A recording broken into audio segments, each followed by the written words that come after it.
तो आज हम समरी कर रहे हैं द साइकोलॉजी ऑफ मनी की, जिसको लिखा है मॉर्गन हाउसेल ने। पहली बात तो ये कि ये बुक जो है ना तुम्हें नहीं सिखाती कि पैसे कहाँ इन्वेस्ट करने हैं, कौन सा स्टॉक खरीदना है, या ये ट्रिक यूज कर लो 6 महीने में तुम करोड़पति बन जाओगे। नहीं, ये बुक तुम्हें सिखाती है कि कैसे जो स्मार्ट और इंटेलिजेंट लोग भी होते हैं ना, वो भी अपनी लाइफ में बहुत गलत फाइनेंशियल डिसीजंस लेते हैं, जिसकी वजह से वो 25-30 साल खूब मेहनत करने के बाद भी वहीं के वहीं रहते हैं जहां से उन्होंने शुरू किया था। क्योंकि हम नॉर्मल इंसान हैं, हमें क्या लगता है बहुत सारा पैसा कमाने के लिए, अमीर बनने के लिए क्या जरूरी है? हमें लगता है कि नॉलेज होनी चाहिए पैसे के लिए और अच्छी खासी इंटेलिजेंस होनी चाहिए, बंदा स्मार्ट होना चाहिए। जबकि मॉर्गन हाउसेल का मानना है कि फाइनेंशियल सक्सेस के लिए बिहेवियर जो होता है इंसान का, वो ज़्यादा इंपॉर्टेंट होता है। क्योंकि हमको हमारा इमोशन मैनेज करना है। क्योंकि हर इंसान जब पैसा इन्वॉल्व होता है तो उसके अंदर एक अलग डर होता है, अलग लालच होती है, अलग ईगो होता है। तो ये बहुत सारी चीज़ें होती हैं जिसकी वजह से ना तुम लाइफ में फाइनेंशियल डिसीजंस लेते हो। तो इस बुक की समरी के बाद ना तुम्हें एग्जैक्टली पता होगा कि फाइनेंशियल डिसीजंस कैसे लेने, कैसे अपनी लाइफ के वो 25-30 साल जो खूब मेहनत करी है उसको खराब नहीं होने देना है। तो चलते हैं सीधा पहले टॉपिक पे। क्या कभी किसी को देख के तुमने बोला क्या गधा इंसान है यार, क्या गलत जगह पैसा लगा रहा है? तो मैं तुम्हें बता दूं, मैं भी ऐसे ही सोचता था और मैंने भी बहुत बार ऐसे ना बहुत सारे लोगों को बोला है क्या गधे है यार। मेरे पास पैसा होता ना तो मैं बताता कि कैसे खर्चा करना है या कहाँ पर इन्वेस्ट करना है।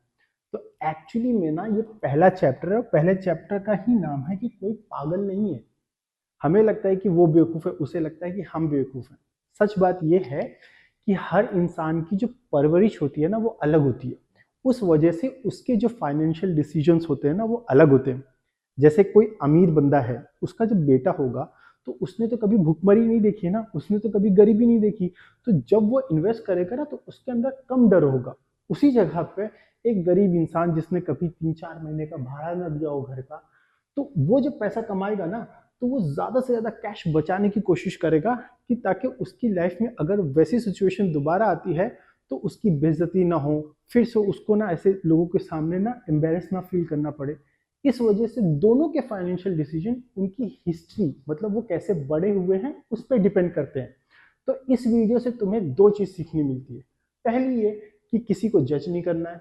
दूसरी ये कि जब भी तुम पैसा बचाओ, इन्वेस्ट करो या खर्च करो तो एक बार चेक कर लो ये जो मैं कर रहा हूँ ये मेरी हिस्ट्री की वजह से कर रहा हूँ या ये लॉजिकली करेक्ट है। मतलब तुम्हारे पास अब अवेयरनेस है।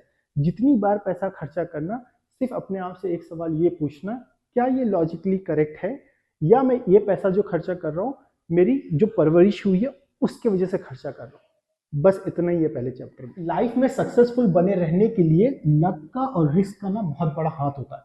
1960 में बिल गेट्स जिस स्कूल में गए, जो हाई स्कूल में पढ़ने के लिए गए, वो हाई स्कूल पूरी दुनिया का इकलौता ऐसा हाई स्कूल था जहां कंप्यूटर था। तो ये कितना बड़ा लक है उनके, आज इतने बड़े जो सक्सेसफुल इंसान है वो। तो जब तुम सक्सेसफुल बनना ना लाइफ में तो लक को क्रेडिट हमेशा देना। तुम बोलोगे मेहनत मैं करूँ, स्किल मैं डेवलप करूँ, लक को क्रेडिट क्यों दूँ? क्योंकि लक को जब तुम क्रेडिट देते हो ना तो तुम ग्राउंडेड रहते हो, हम्बल रहते हो, घमंड नहीं आता तुम्हारे अंदर। जब इंसान के अंदर घमंड आता है, वो सिर्फ ये बोलता है कि मैं मेरी स्किल से, मेरी मेहनत से आया हूँ ना, तो वो लाइफ में डिसीजन ओवर कॉन्फिडेंट होकर लेता है, जिसकी वजह से ना रिस्क बहुत हाई होता है। तो तुम्हें ना बहुत लॉसेस होते हैं और ये गलती बहुत सारे लोग करते हैं। तो ये याद रखना, इस चैप्टर से हमें यही सीखने मिलता है, जब भी क्रेडिट देना ना अपनी सक्सेस में तो अपनी स्किल को देना, अपनी मेहनत को देना, लेकिन लक को कभी नहीं भूलना। क्योंकि अगर तुम लक को क्रेडिट दोगे तो तुम घमंडी नहीं रहोगे और फिर जब रिस्क लेने की बारी आएगी तो तुम बैकअप लोगे, अच्छे से समझोगे और फिर ही रिस्क लोगे। बस इतना। रजत गुप्ता मैकेंजी का मैनेजिंग डायरेक्टर था, मल्टी मिलियनर बंदा, इतनी इज्जत थी, इतना पैसा था, फिर भी जो उसकी भूख थी ना पैसे के लिए वो खत्म ही नहीं हो रही थी।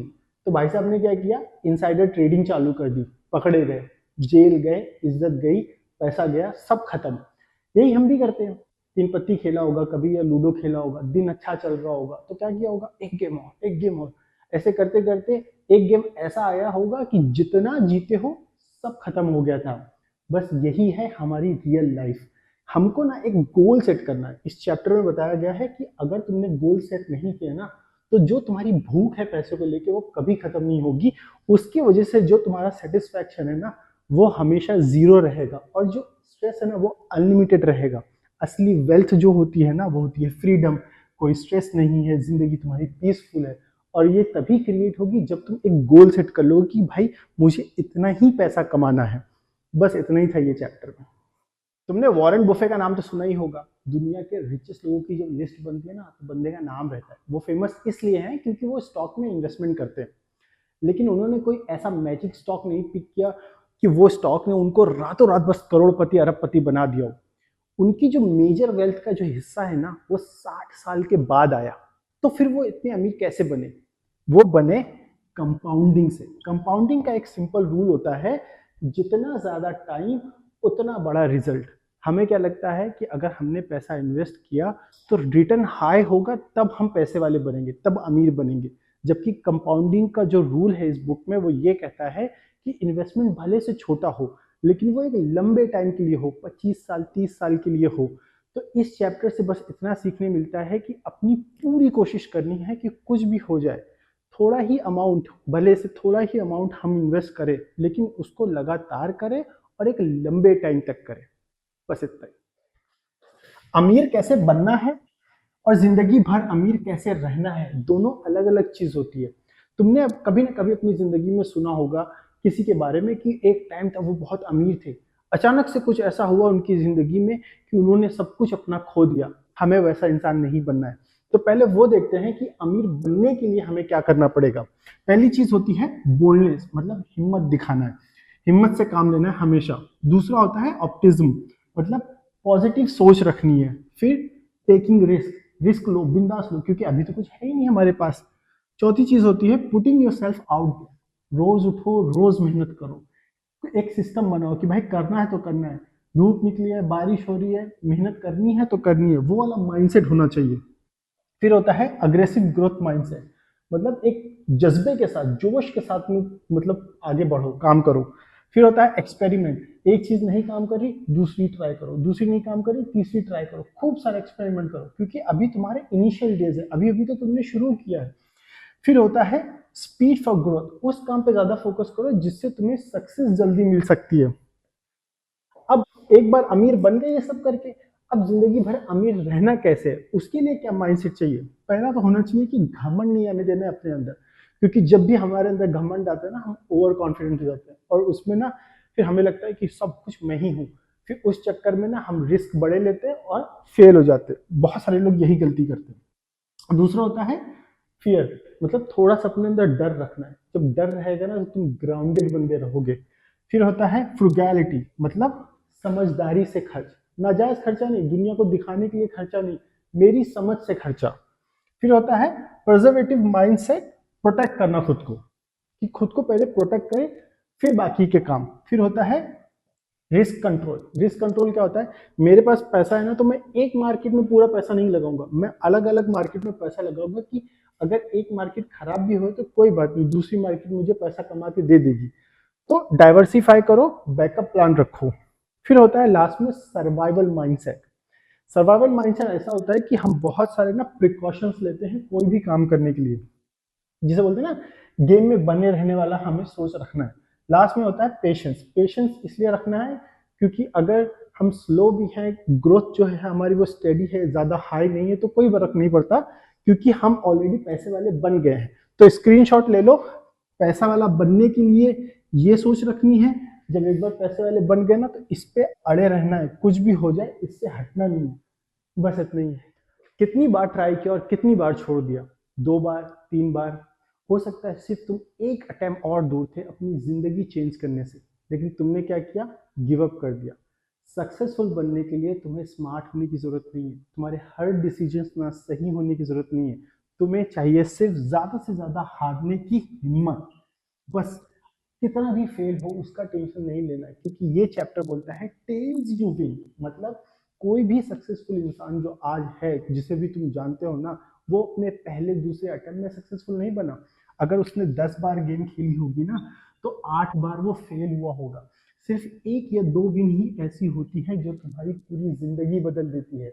चाहे वो तुम्हारी पर्सनल लाइफ की हो, चाहे उस बिजनेस की बात हो, चाहे इन्वेस्टिंग की बात हो। खेलते रहो, हार से डरो मत, हिम्मत रखो और 10 गेम खेलो और माइंडसेट ये होना चाहिए कि मैं 8 बार भी हारा तो कोई बात नहीं, सिर्फ एक या दो विन ही मेरे पूरे लॉसेस को कवर करेगी और मुझे इतना बड़ा विन देगी कि मेरी लाइफ सेट हो जाएगी। बस इतना ही ये चैप्टर। हमें लगता है महंगा घर, महंगी गाड़ी, महंगे जूते, सोसाइटी में एक स्टेटस रहेगा तो मुझे खुशी मिलेगी, लेकिन इस चैप्टर में बताया गया है असली खुशी तुम्हें देती है फ्रीडम। फ्रीडम क्या होती है कि मैं कितने बजे सो के उठ रहा हूँ, किसके साथ रह रहा हूँ, कौन सी जगह पे रह रहा हूँ, कौन सा काम कर रहा हूँ। जब मेरे पास इतना पैसा है कि मैं अपनी मर्जी से सो के उठ रहा हूँ, उस जगह रह रहा हूँ जहाँ मेरा रहने का मन है, उसके साथ रह रहा हूँ जिसके साथ मुझे अच्छा लगता है, वो काम कर रहा हूँ जिसमें मुझे मजा आता है, तो जो खुशी होती है ना वो मटेरियल से नहीं होती है, वो होती है फ्रीडम से। तो इस चैप्टर में बस इतना समझाने की कोशिश की जा रही है कि अगर तुमने पैसा कमाना चालू किया है, वेल्थ क्रिएट करना चाहते हो ना, तो मटेरियल तुम्हारा गोल नहीं होना चाहिए, फ्रीडम गोल होना चाहिए, क्योंकि यही चीज तुम्हें आगे चल के बहुत सारी खुशियां देगी, मटेरियल नहीं। बस इतना। एक सवाल पूछ रहा हूँ, खुद को जवाब देना, मुझे बताने की जरूरत नहीं है, और अपने आप से ऑनेस्ट रहना। जब तुम कभी किसी को ऐसी महंगी गाड़ी में देखते हो, लंबोर्गिनी में या रॉल्स रॉयस में या कोई भी महंगी गाड़ी में देखते हो, तो तुम उस ड्राइवर को देख के एडमायर करते हो कि वाह क्या ड्राइवर है, वाह क्या बंदा है, या तुम उस गाड़ी को देख के खुद को इमेजिन करते हो कि यार मैं कैसा लगूंगा, वाह क्या गाड़ी है। तो सोचो, जब तुमने खरीद ली तो दूसरा बंदा क्या कर रहा है, सेम चीज कर रहा है ना, वो खुद को इमेजिन कर रहा है। और मैंने पैसे खर्चे कहाँ किए कि दूसरों को इमेजिन करे मेरी गाड़ी को देख के कि यार मैं कैसा लगूंगा, तो ये तो बेवकूफ़ी हो गई ना। तो इस चैप्टर में ये समझाने की कोशिश की जा रही है कि जब भी हम मटेरियल पे पैसा खर्चा करते हैं ना, तो हम लोगों को सिर्फ दिखाना चाहते हैं कि हम सक्सेसफुल हैं, हम उनसे ना रिस्पेक्ट लेना चाहते हैं ये दिखा के कि भाई मेरा कोई स्टेटस है सोसाइटी में। तो ये एक हिसाब से ना हम परफॉर्म कर रहे हैं वेल्थी होने का, और इसी चीज़ के लिए मना किया गया कि ये मत करो। तो इनकी नज़र में, मॉर्गन हाउसल की नज़र में, असली वेल्थ ये है कि जब तुम चीज़ों को कंट्रोल कर सको, और मेरी नज़र में भी यही है। लेकिन मैं ये नहीं बोलता कि तुम चीज़ें ना खरीदो जिससे तुमको खुशी ना मिले, करो सारी चीज़ें करो, गाड़ी खरीदो, घर खरीदो, लेकिन जब खरीदो तुम्हारे पास इतनी प्रोटेक्शन हो कि कुछ भी हो जाए, इधर का उधर वॉर हो जाए, सुनामी आ जाए, लेकिन तुम्हारे पास इतनी प्रोटेक्शन हो कि तुमको किसी की मोहताजी ना हो, तुम्हारे पास इतना पैसा हो कि तुम अपनी जिंदगी वापस से आसानी से शुरू कर सको, वो काम कर सको जो तुम्हें पसंद है, वहां रह सको जो जगह तुम्हें पसंद है, उसके साथ रह सको जिस इंसान से तुम प्यार करते हो। बस इतना ही। तुम्हारे और मेरे लिए वेल्थ क्या है, अमीरी क्या है, जब हम किसी को देखते हैं कि उसके पास महंगी गाड़ी है, बड़ा सा घर है, ब्रांडेड कपड़े पहन रहा है, महंगा फोन यूज कर रहा है, तभी तुम बोलते हैं ना कि ये पैसे वाला है। लेकिन इस चैप्टर में बोल रहे हैं कि wealth is what you don't see है। पैसा असली वो है जो तुम्हें दिखाई नहीं देता। मतलब अगर मेरे पास 20 लाख रुपए हैं, मैंने उसकी गाड़ी ले ली, तो अब तो नहीं है ना मेरे पास 20 लाख रुपए, वो गाड़ी होगी तो वो तो मेरा खर्चा हो गया। हम लोगों का खर्चा देख के बोलते हैं कि वो अमीर है कि गरीब। इसी जगह पे जो असली वेल्थ होती है ना वो दिखाई नहीं देती बोलते हैं। मतलब अगर मैंने 20 लाख रुपए लेके उसको इन्वेस्ट कर दिया स्टॉक में, अब वही 20 लाख रुपए 10 से 15 साल के बाद मुझे 50 से 60 लाख करके देंगे, तो वो 50-60 लाख रुपए ही मेरी असली वेल्थ होगी। मतलब जो बैंक में पैसा पड़ा है वो है मेरी वेल्थ, जो इन्वेस्टमेंट पोर्टफोलियो है मेरा वो है असली वेल्थ। स्ट्रेस फ्री लाइफ जो है मेरी वो है असली वेल्थ। जो फ्रीडम है अभी मेरे पास, जब मन कर रहा सो के उठ रहा हूँ, जिसके साथ मन कर रहा है उसके साथ रह रहा हूँ, वो है असली वेल्थ। तो असली वेल्थ वो है जो दिखाई नहीं देती। असली वेल्थ वो नहीं है जो हम खर्चा करके लेके आते हैं चीजें। बस इतना ही। हम मिडिल क्लास से है ना, तो हमारी सोच जो है सेविंग्स को लेके कि यार पैसे की बचत ना हम अभी नहीं करते क्योंकि अभी हम जवान हैं, अभी मजे करते हैं, पैसे बाद में बचाएंगे। या फिर ये सोच होती है कि यार अभी लाइफ में कोई गोल नहीं है तो पैसे किस लिए बचाना। एक्चुअली में पैसे तुम्हें बचाने ही बचाने हैं, क्योंकि लाइफ तुम्हारी जो है ना वो तुम्हें कभी ना कभी आगे चल के या तो प्रॉब्लम देगी या अपॉर्चुनिटी देगी। अब इस सिचुएशन में मुझे किसी और से भीख मांगने की जरूरत ना पड़े, मुझे इसलिए पैसे बचाने हैं। दूसरी चीज ये होती है कि तुम्हें ना फ्रीडम मिलती है। मान लो तुमने किसी कंपनी में जॉब करना स्टार्ट किया, अब वो कंपनी में लोग टॉक्सिक है, तुम्हारा बॉस टॉक्सिक है। अगर तुम्हारे पास सेविंग्स होगी 6 महीने की, साल भर की ना, तो तुम वो जॉब छोड़ सकते हो और वेट कर सकते हो जब तक तुमको तुम्हारी पसंद का काम ना मिल जाए। तो वो सेविंग्स ना तुम्हें फ्रीडम देती है, और फ्रीडम से बड़ी चीज कुछ होती ही नहीं है। तो आज से अभी से खुद से वादा करो कि कुछ भी हो जाए, चाहे 100 रुपया बचाओ, 50 बचाओ, 500 बचाओ, लेकिन मैं बचाना चालू करूंगा और उसको फ्यूचर के लिए रखूंगा। इस नियत से नहीं कि मैं ये कुछ खरीदूंगा, इस नियत से कि चाहे लाइफ में प्रॉब्लम आए, चाहे अपॉर्चुनिटी आए, मैं दोनों के लिए रेडी हूँ। बस इतना ही। अगर ये वीडियो तुम समझ गए ना, तो जिंदगी भर तुम्हें हाथ उठा के किसी और से भीख मांगने की जरूरत नहीं पड़ेगी। तो सेव कर लो ये वीडियो, क्योंकि ये गलती ना हर दूसरा इंसान करता है। जब भी हम कॉलेज में होते हैं, हमारे पास इतने पैसे तो होते नहीं है कि हम अपनी पसंद के जूते या फोन या घड़ी या बाइक खरीदे।